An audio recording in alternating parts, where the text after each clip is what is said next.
ಬೀದಿಯಲ್ಲಿ ಶಾಸಕ ಶ್ರೀನಿವಾಸ್ ಬಹಿರಂಗ ಹೇಳಿಕೆ.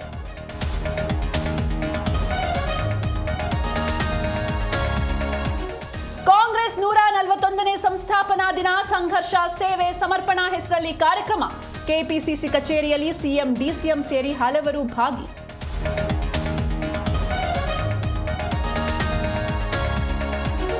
ಹೊಸ ವರ್ಷದ ಹೊಸ್ತಿಲಲ್ಲಿ ದೊಡ್ಡ ಬೇಟೆ. ಬೆಂಗಳೂರಲ್ಲಿ 3 ಡ್ರಗ್ಸ್ ಫ್ಯಾಕ್ಟರಿ ಸೀಸ್.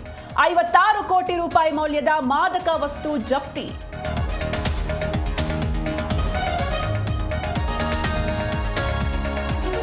ದುಬೈ ಕನ್ನಡಿಗರ ಭಾಷಾಭಿಮಾನಕ್ಕೆ ಪ್ರಧಾನಿ ಶ್ಲಾಘನೆ. ಟೆಕ್ ಕ್ಷೇತ್ರದಲ್ಲಿ ಮುಂದೆ ಹೋಗ್ತಿರುವ ಯುವ ಪೀಳಿಗೆ.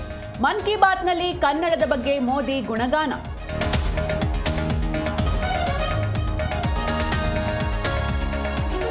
ನನ್ನ ದೇಹವು ಚರ್ಚೆಯ ವಿಷಯವಲ್ಲ. ನಿಮ್ಮ ಅಭಿಪ್ರಾಯ ಬೇಕಾದ್ರೆ ನಾನು ಕೇಳ್ತೇನೆ. ಕೆಟ್ಟ ಕಾಮೆಂಟ್ಸ್ ಬಗ್ಗೆ ನಟ ಸುದೀಪ್ ಪುತ್ರಿ ತಿರುಗೇಟು.